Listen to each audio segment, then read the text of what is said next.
혹시 우리 중에 새로 고침에 이제 들어오시기 전에 아침에 눈을 뜨고 깨어나자마자 통장 잔고부터 확인하신 분 계실까요? 혹시? 아니면 일어나면서부터 오늘 해야 할 일을 생각하면서 벌써부터 마음이 무거워지신다던가, 또는 어제 있었던 걱정거리가 아직도 머릿속을 떠나지 않고 맴도는 그런 분이 계실까요? 맨 마지막 게 보통 그럴 것 같아요. 머릿속에 맴도는 거죠. 우리는 가장 중요하다고 여기는 걸 생각하지 않을 수 없는데요. 매일 아침 가장 귀하게 여기는 그 무언가를 떠올리며 우리의 하루는 시작이 됩니다.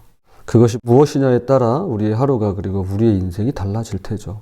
오늘 본문 잠언 3장에서 솔로몬은 지혜를 은이나 금이나 보석보다 그 무엇보다 더 귀하다고 말합니다. 왜일까요? 두 가지로 함께 살펴보도록 하겠습니다. 첫 번째, 지혜는 무엇보다 귀합니다. 13절, 지혜를 얻은 자와 명철을 얻은 자는 복이 있나니. 여기 두 단어가 함께 나옵니다. 지혜와 명철. 저는 왜 이 둘이 이렇게 세트로 묶여서 같이 나오는가가 늘 궁금했어요. 혹시 저처럼 궁금하신 분 계실까요? 계실 것 같아요. 지혜는 히브리어로 호크마입니다. 목회자들 사이에서는 호크마를 잊어버릴 수 없는 게 호크마 주석이 있어요. 이것은 무엇을 해야 하는가를 아는 것입니다. 즉 실천적 행동 능력, 삶의 기술입니다. 그런데 명철은 태분화라고 해서 왜 그래야 하는가를 아는 통찰력입니다. 그래서 영어로는 understanding이죠. 이 둘이 함께 있어야 완전한 지혜입니다. 마치 머리와 손이 함께 움직여야 하듯이 말이죠. 안다고 다가 아닙니다. 실천해야죠. 그런데 또 행동만 한다고 다가 아닙니다. 왜 그래야 하는가를 알아야 합니다. 그래서 우리가 지혜를 이제 계속 이야기할 때 명철까지도 같이 세트로 생각하면 좋겠다 싶은 생각이 있습니다. 14절, 15절, 은, 정금, 진주는 당시 가장 귀한 것들을 말합니다. 그런데 지혜가 그것들보다 더 낫다는 겁니다. 모든 것으로도 비교할 수 없다. 고까지 말씀합니다. 그런데 그 다음 구절이 흥미로워요. 16절, 그의 오른손에는 장수가 있고 그의 왼손에는 부귀가 있나니. 장수와 부귀를 이야기하는데요. 장수가 먼저 나옵니다. 사실 우리도 그렇죠. 아무리 돈이 중요해도 건강보다 중요하다고 생각하지는 않습니다. 뭐 오래 사는 걸 바라는 건 아닌 것 같아요. 근데 건강하게 살고자 하는 마음은 늘 있습니다. 고대 근동에서 오른손은 더 중요한 것을 상징했습니다. 그리고 솔로몬 자신이 이것을 직접 경험했더랬죠. 그가 지혜를 구했더니 하나님께서 지혜는 물론이고 덤으로 장수와 부귀와 영광을 다 주셨습니다. 장수, 이것은 단순히 오래 사는 것만을 의미하지 않습니다. WHO 세계보건기구는 건강을 이렇게 정의합니다. 단순히 질병이 없는 상태가 아니라 신체적, 정신적, 사회적으로 완전히 안녕한 상태. 저는 완전히가 좀 걸리긴 해요. 완벽하게? 하나님 없이 이게 어떻게 가능해? 그러니까 저는 이게 좀 걸리긴 하는데 어쨌든 안녕한 상태입니다. 안녕한 상태. 안녕히 주무셨습니까? 네, 안녕한 상태. 그러니까 지병이 있다거나 어디가 좀 아파도 행복하게, 평안하게 잘 지내는 것입니다. 저는 오늘날 지혜가 주는 장수가 이런 신체적, 정신적, 사회적으로 안녕한 상태라고 생각하는 것입니다. 즉 지혜는 우리의 삶의 질을 높여줍니다. 우리에게 악한 습관을 피하게 하고 몸과 마음을 건강하게 지키도록 합니다. 그냥 몸만이 아니라 마음, 생각, 정신, 영혼도 건강할 수 있도록 말이죠. 이게 건강이에요. 이것이 지혜를 얻은 자의 삶이에요. 17절, 그 길은 즐겁고 평강이 있습니다. 그러므로 이 시간 우리가 무엇을 가장 귀하게 여기며 살고 있는가를 한번 생각해 보면 좋겠습니다. 한 번 더 여쭤보겠습니다. 아침에 일어났을 때 가장 먼저 무슨 생각하시나요? 통장 잔고? 오늘 해야 할 업무, 또 자녀 걱정, 건강? 이것들은 당연히 해야 하는 것입니다. 그런데 그것들이 하나님의 지혜보다 앞서서는 안 되겠습니다. 그것들이 우리를 다스리는 게 아니라 그것들을 지혜로 다스리는, 지혜와 명철로 다스리는 우리가 되었으면 좋겠습니다. 덥든 춥든 비가 오나 눈이 오나 지혜와 명철을 구하십시다.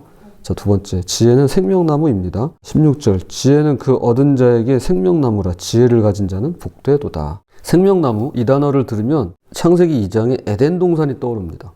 하나님께서 동산 한가운데 생명나무를 두셨다고 기록되어 있습니다. 그런데 아담과 하와가 죄를 지었을 때 창세기 3장, 하나님께서 그들을 에덴에서 내쫓으시고 그룹이라고 하는 건 천사를 말합니다.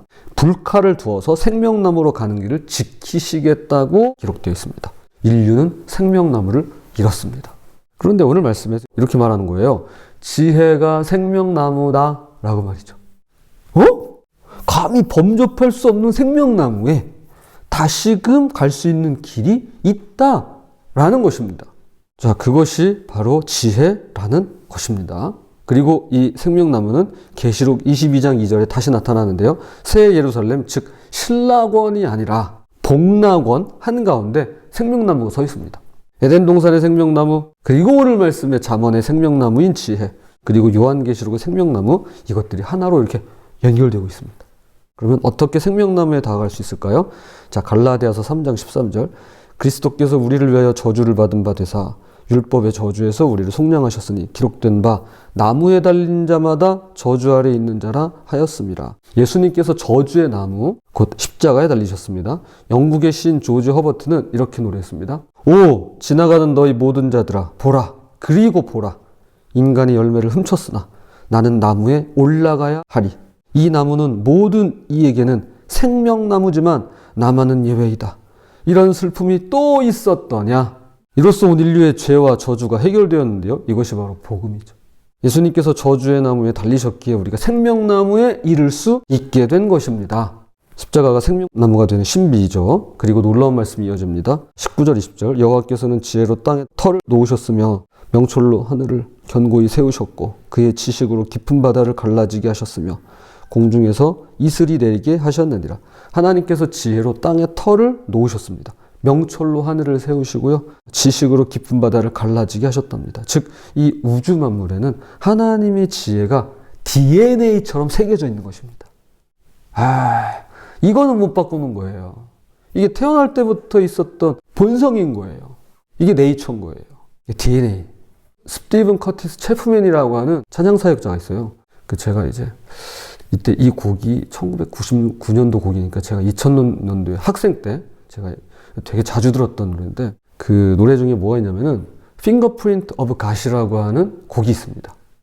I can see the fingerprint of God.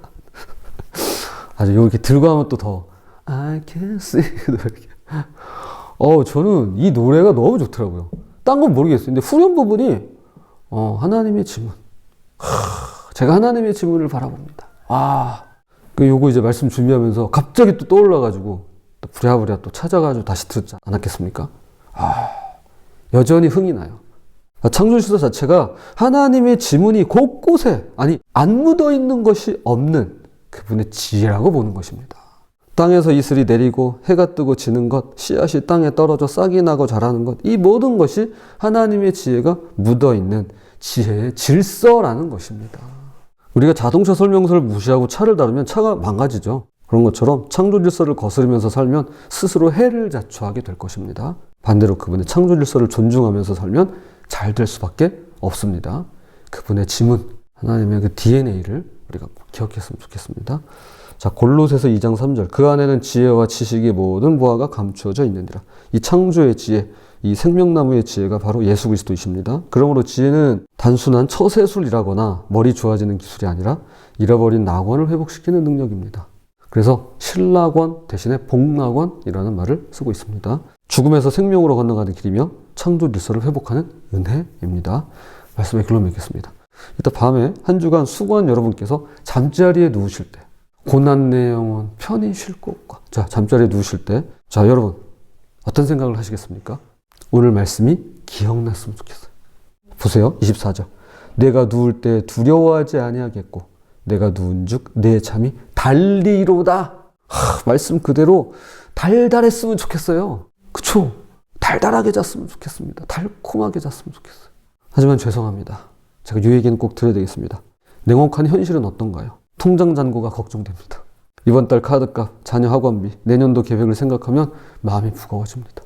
관계가 걱정됩니다. 낮에 있었던 갈등, 내가 한 말이 혹시 상처가 되지는 않았을까? 어떻게 풀어가야 될지 또는 반대로 어떻게 거절해야 될지 고민이 됩니다. 미래도 걱정됩니다. 자녀의 진로, 직장의 안정성, 이직에 대한 고민, 건강검진 결과, 앞으로 어떻게 살아가야 할지 불안합니다. 실패도 떠올라요. 오늘 제대로 하지 못한 일들, 놓쳐버린 기회들, 잘못된 선택들이 가슴을 짓누르기도 합니다. 이것들은 다 진짜 고민들이에요. 회피할 수 없는 현실의 문제입니다. 지혜로운 사람들은 걱정 자체를 기피하지 않습니다. 어떻게 피해가요? 오히려 이런 고민과 강구를 통해 지혜와 명철을 구하는데요. 오늘 내 쪽에서 할 수 있는 최선을 다하고 잠자리에 누워서는 주님께 맡기는 것입니다. 자, 26절. 대저 여호와는 내가 의지할 이시니라. 내 발을 지켜 걸리지 않게 하시리라. 물론 어떤 문제는 내일도 모레도 언제 끝날지 모른 채 계속될 수 있습니다. 하지만 어떤 문제는 해결될 것입니다. 자고 일어나면 해결될 수도 있습니다. 주님은 길을 여시고 생각지도 못한 방법으로 인도하실 것입니다. 그러니 혹시 필요한 고민이라면 한낮에 충분히 하시고 잠자리에 누워서는 그냥 달달하게 주무시기 바랍니다. 두려워하지 마시고. 낮에는 지혜를 발휘해 최선을 다하고 밤에는 주님께 맡기고 평안히 쉬며 내일 아침 다시 주님의 지혜로 새로운 하루를 시작하는 것. 이것이 오늘 제목이에요. 낮과 밤을 연결하는 지혜입니다. 부디 오늘 하루 아침에 일어나서 낮에 고민할 때도 밤에 잠들 때도 생명나무이신 예수님의 지혜를 붙들고 살아가는 저와 여러분이 되시기를 주님의 이름으로 부탁을 드립니다.